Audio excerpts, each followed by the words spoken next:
एक समय की बात है, एक जंगल था। उस जंगल में बहुत से जानवर रहते थे। उसी जंगल में एक हाथी और एक चींटी भी रहते थे। हाथी बहुत ताकतवर और घमंडी था। हाथी के रास्ते में जो भी जानवर आता उसे उठाकर पटक देता था। जो भी जानवर हाथी का विरोध करता, हाथी उसे बहुत परेशान करता था। इसलिए जंगल का कोई भी जानवर हाथी का विरोध नहीं करता था। यहाँ तक कि जंगल का राजा शेर भी हाथी से डरता था। उसी जंगल में एक चींटी भी रहती थी। चींटी बहुत मेहनती और विनम्र स्वभाव की थी। चींटी छोटी जरूर थी, परंतु उसके स्वभाव के कारण जंगल के सभी जानवर उसका बड़ा सम्मान करते थे। चींटी दिन भर मेहनत करके जंगल से खाना लाती और अपने घर में जोड़ कर रखती थी, ताकि गर्मी और बरसात के दिनों में जब भोजन की कमी हो जाए तब उसके पास पर्याप्त खाना हो। चींटी के घर से कुछ दूरी पर एक तालाब था। एक दिन हाथी उसी तालाब के पास नहाने आया। जब वह नहाकर जा रहा था तब उसे रास्ते में चींटी का घर दिखाई दिया। हाथी को शरारत सूझी। वह अपनी सूंड में तालाब से पानी भरकर लाया और चींटी के घर के ऊपर डाल दिया। पानी में चींटी का घर बह गया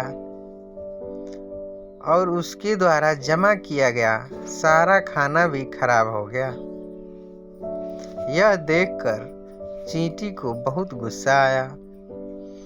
चींटी नाराज होकर हाथी से बोली, क्या तुम्हें दिखता नहीं? यहाँ मेरा घर था और तुमने जानबूझकर मेरे घर के ऊपर पानी डालकर उसे तोड़ दिया। चींटी की बात सुनकर हाथी हंसते हुए बोला, तो तुम जाकर मेरा घर तोड़ दो या जाकर जंगल के जानवरों से मेरी शिकायत कर दो।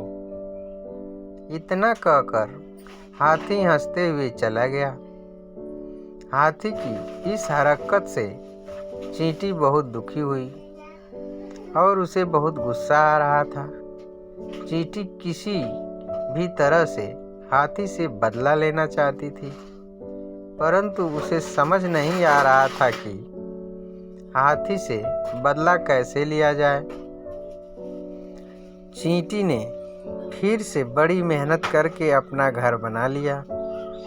हाथी फिर तालाब में पानी पीने आया और चींटी का नया घर देखकर सोचने लगा, आज फिर चींटी के घर पर पानी डालूंगा, लेकिन पहले कुछ आराम कर लिया जाए।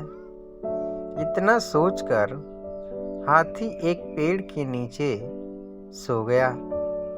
चींटी ने हाथी को सोते हुए देख लिया। चींटी के लिए यह एक सुनहरा अवसर था। चींटी हाथी के पास गई और धीरे से उसकी सूंड में घुस गई और उसकी सूंड के अंदर जाकर उसे काटने लगी।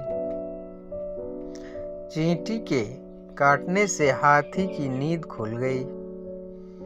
चींटी हाथी के सूंड में बार बार काटने लगी। अब हाथी बहुत परेशान हो गया। उसे अपनी सूंड में बहुत तेज दर्द होने लगा, परंतु उसे समझ नहीं आ रहा था कि चींटी को सूंड से बाहर कैसे निकालें।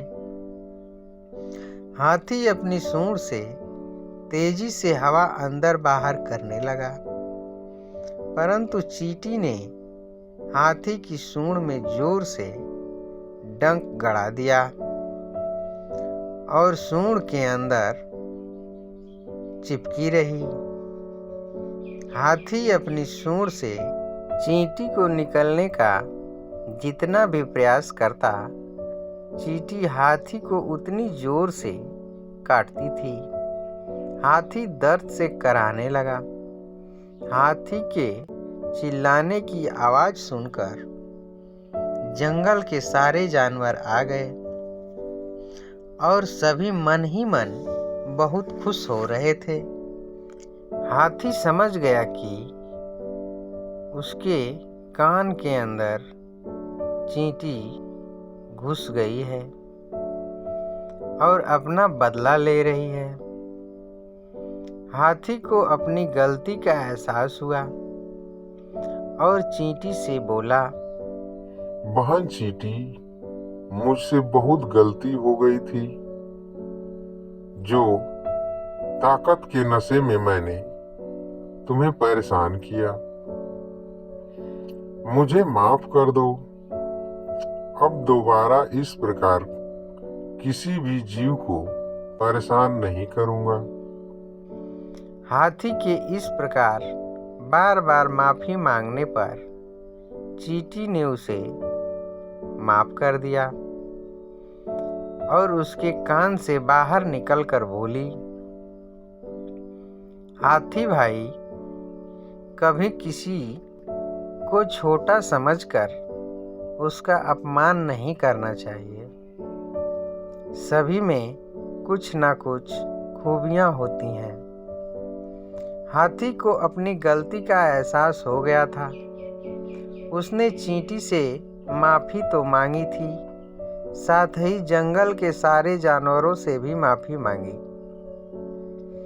सभी ने हाथी को माफ़ कर दिया।